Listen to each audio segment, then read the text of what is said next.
Hello friends, मैं अभिषेक कुमार समृद्धि IAS के online platform पे आप सभी का स्वागत करता हूं, अभिनंदन करता हूं।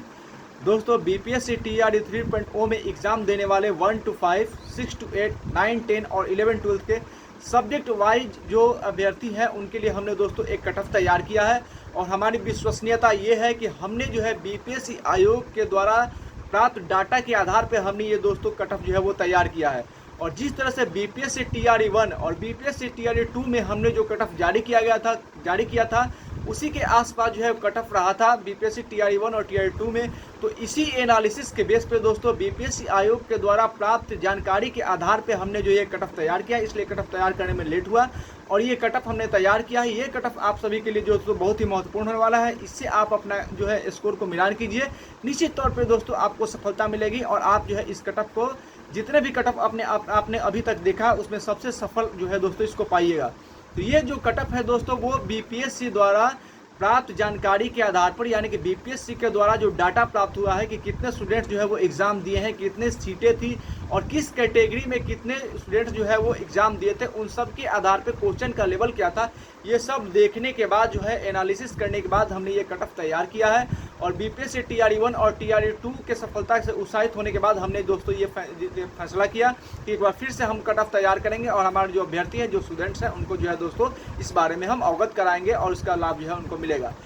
पहली बात मैं दोस्तों बता दूं कि देखिए कट ऑफ जो है वो कभी भी एक्चुअल या एग्जैक्ट नहीं होता, ये उसके आसपास, क्योंकि ये एक आकलन होता है और इस रिजल्ट को दोस्तों कौन कौन से कारक प्रभावित करते हैं उन सारे कारकों पर ध्यान रखते हुए ये कट ऑफ जो है दोस्तों हमने तैयार किया है, जिसमें प्रत्येक कैटेगरी में कितनी सीटें हैं, कितने मेल कैंडिडेट हैं, कितने फीमेल कैंडिडेट हैं, कितने सीटें थी, कितनी सीटों पे जो है इनकी भर्ती होने वाली थी और कितने लोग जो है इस कैटेगरी में प्रेजेंट हुए एग्ज़ाम दिया है। इन सब को देखने के बाद क्वेश्चन का लेवल क्या था, इस सब का एनालिसिस करने के बाद दोस्तों जो है हमने ये कट ऑफ तैयार किया है। पहले हमने बताया कि ये समझना होगा कि कट ऑफ एक्चुअल नहीं होता है, जो जारी किया है उसके 1-2 नंबर इधर उधर हो सकता है। और दोस्तों ये जो कट ऑफ है, कुछ ऐसे स्टूडेंट्स हैं जो इस कट ऑफ को देखने के बाद जो है आहत भी हो सकते हैं, तो मैं उनसे क्षमा चाहूँगा क्योंकि ये हमारा आकलन है। और टीआरई 1 और टीआरई 2 के सफलता के बाद जो है हमने दोस्तों उसी आकलन के आधार पे इस बार भी जो है हमने दोस्तों ये जो है टीआरई 1 और टीआरई 2 की तर्ज पे टीआरई 3 का भी कट ऑफ हमने तैयार किया है। तो हमारा जो कट ऑफ है दोस्तों वो 50% आरक्षण के आधार मान करके ही जो दोस्तों इसको बनाया गया है। और कट ऑफ कम होने का, बहुत सारे लोग कह रहे हैं कि कट ऑफ जो है इस बार कम होगा, और इस कट ऑफ के कम होने का जो कारण है वो एक कारण ये है कि एग्ज़ाम जो है इस बार बेहतर तरीके से हुआ, यानी कि एग्ज़ाम जो है वो फेयर हुआ है और फेयर एग्ज़ाम होने के कारण कट ऑफ जो है दोस्तों इस बार कम होने की संभावनाएं हैं, यानी कि एग्ज़ाम बेहतर तरीके से हुआ है इसलिए कट ऑफ कम हो सकता है। इसमें नंबर ऑफ वैकेंसी भी दोस्तों जो है वो कम हो रहा है। जिस तरह से आप देखेंगे टीआरई 1 और टीआरई 2 में जिस कंपेरिजन में दोस्तों बहाली आई थी उसके कंपेरिजन में टीआरई 3 में जो है सीटों की संख्या कम है, ये भी जो है कट ऑफ कम होने का दोस्तों जो है वो एक कारण हो सकता है। साथ ही अदर स्टेट के जो स्टूडेंट्स हैं उनकी संख्या बढ़ रही है और बिहार के जो स्टूडेंट्स हैं उनकी संख्या जो है दोस्तों घट रही है, ये भी कट ऑफ को प्रभावित करने के लिए दोस्तों एक बड़ा कारण है। तो हम दोस्तों अब बात करते हैं कि स्टूडेंट्स, साथ ही लैंग्वेज पेपर की बात करें तो कुछ लैंग्वेज पेपर को देखने के बाद ऐसा लगता है कि कुछ स्टूडेंट जो है उसमें फेल हो सकते हैं और इसको देख करके भी जो है कट ऑफ दोस्तों जो है वो प्रभावित होगा। अभी हम बात करेंगे दोस्तों एसएसटी की, यानी एसएसटी सब्जेक्ट में 9-10th के जो स्टूडेंट्स हैं उनके लिए एसएसटी सब्जेक्ट की हम बात करते हैं। इसमें टोटल वैकेंसी जो थी दोस्तों वो 1600 सीटों पे थी, यानी एसएसटी में 9-10th में 1600 सीटों पे वैकेंसी थी, जिसमें मेल कैंडिडेट के लिए 940 जबकि फीमेल के लिए 581 सीटें जो दोस्तों निर्धारित थी। और इसमें 32 गुना, यानी 1600 सीट थी, इससे ज़्यादा यानी 32 गुना स्टूडेंट जो इसमें फॉर्म भरे थे और एग्जाम में बैठे थे। तो दोस्तों इसका जो फाइनल कट ऑफ क्या होने वाला है उसके बारे में बता दूं। एसएसटी में जनरल कैटेगरी के मेल कैंडिडेट के लिए कट ऑफ जो है दोस्तों 82 से 85 हो सकता है, जबकि फीमेल के लिए 72 से 75 हो सकता है। बीसी कैटेगरी के मेल कैंडिडेट के लिए कट ऑफ दोस्तों जो है वो 75 हो सकता है, जबकि फीमेल कैंडिडेट के लिए कट ऑफ जो है वो 70 हो सकता है। ईडब्ल्यूएस कैंडिडेट के लिए मेल कैंडिडेट के लिए 74 से 75, जबकि फीमेल के लिए 62 से 65 जो है दोस्तों ये हो सकता है। बात ईबीसी कैंडिडेट के लिए करें तो ईबीसी कैंडिडेट के जो मेल हैं उनके लिए जो है दोस्तों 70 से 72 और जो फीमेल है उनके लिए 60 से 62 जो है दोस्तों हो सकता है। एससी कैटेगरी के लिए एसएसटी में जो है दोस्तों 68 से 70 मेल के लिए, जबकि फीमेल के लिए 60 से 62 के आसपास कट ऑफ जो है दोस्तों जा सकता है।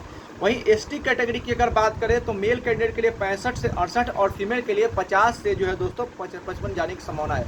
हमने आपको जो है दोस्तों थंबनेल पे बताया है कि 50 नंबर आने वाले जो है दोस्तों वो भी पास हो सकते हैं, उनको भी नौकरी मिल सकती है। यानी कि फीमेल कैटेगरी में जो एसटी के कैंडिडेट हैं वो 50 नंबर अगर लाएंगे तो उनको भी नौकरी यहाँ पे मिल सकती है दोस्तों। अब हम बात करते हैं साइंस में। साइंस में जो है दोस्तों टोटल नंबर ऑफ वैकेंसी जो थी वो 2969 पदों पे थी, जिसमें मेल के लिए जो संख्या थी वो 1872 है, जबकि फीमेल के लिए जो संख्या है दोस्तों वो 1097 है। इसमें जनरल कैटेगरी के मेल के लिए कट ऑफ 90 से 92 हो सकता है, जबकि फीमेल के लिए 80 से 82। बीसी कैटेगरी के लिए मेल में जो है वो 82 से 85, जबकि फीमेल के लिए 78 से 80। ईडब्ल्यूएस में 80 से 82 मेल के लिए और 75 से 78 फीमेल के लिए। ईबीसी में 75 से 70 मेल के लिए और 72 से 74 जो है वो फीमेल के लिए। एससी कैटेगरी में 72 से 75 मेल के लिए और 68 से 70 जो है वो फीमेल के लिए। और एसटी में 68 से 70 मेल के लिए और 60 से 64 जो है फीमेल के लिए कट ऑफ होने की संभावना है दोस्तों। सबसे अधिक अगर किसी सब्जेक्ट के स्टूडेंट्स को ये कट ऑफ रूल आने वाली है दोस्तों, यानी कि हतोत्साहित करने वाली है, तो ये मैथ कैंडिडेट के लिए है। यानी मैथ में जो स्टूडेंट्स अब एग्जाम देकर के उन्होंने बहुत पुरजोर तरीके से तैयारी किया था और वो बहुत सारे स्टूडेंट जो है वो 75 से 80 क्वेश्चन जो है दोस्तों सही करके आए हैं। तो इसलिए मैथ में जो है दोस्तों वो ये जो लेवल है वो बढ़ने वाला है, यानी कि मैथ में जो है कट ऑफ का लेवल बढ़ने वाला है। तो बात करते हैं टीजीटी में मैथ के लेकर के, तो टोटल नंबर ऑफ वैकेंसी जो है 2030 सीटों पे थी, जिसमें मेल के लिए 1305 और फीमेल के लिए 725 सीटें थी। इसमें जनरल के मेल का कट ऑफ जो है दोस्तों 98 से 100 जाने वाला। आपको पता होगा कि TRE1 TRE2 में जो है वो मैथ का कट ऑफ 94 गया था, तो इस बार ये जो है दोस्तों बढ़ने वाला है। यानी जनरल मेल के लिए 98 से 100, जबकि फीमेल के लिए 90 से 92। बीसी के लिए मेल में 90 से 94, जबकि फीमेल में 88 से 90। ईडब्ल्यूएस के मेल में 92 से 94, जबकि फीमेल में 87 से 88 रहने की संभावनाएं हैं। ईबीसी में 88 से 90 मेल के लिए, जबकि 84 से 85 फीमेल के लिए। एससी में 84 से 85 मेल के लिए, 80 से 82 जो है फीमेल के लिए। 80 से 82 मेल के लिए जो दोस्तों, जबकि 75 से 78 फीमेल के लिए जो है एसटी कैटेगरी में होने की संभावना है दोस्तों। तो दोस्तों ये जो हमने कट ऑफ लिस्ट तैयार किया है ये प्राप्त डाटा के अनुसार, यानी कि बीपीएससी आयोग के द्वारा जो डाटा प्राप्त हुआ उसको आधार मान करके बनाया गया है। और निश्चित रूप से आप इस कट ऑफ को फॉलो कीजिए। हम आपको जो तो विश्वास दिलाते हैं कि आपका जो cut off final cut off आएगा वो इसी के आसपास आने की संभावना है दोस्तों। अगर किसी स्टूडेंट्स को इस कट ऑफ से आहत होती है, इनकी भावनाओं का आहत पहुंचता है, तो हम उनके लिए क्षमा चाहते हैं, क्योंकि ये जो है हमारा आकलन है और उस आकलन के आधार पर हमने ये कट ऑफ बनाया है। धन्यवाद।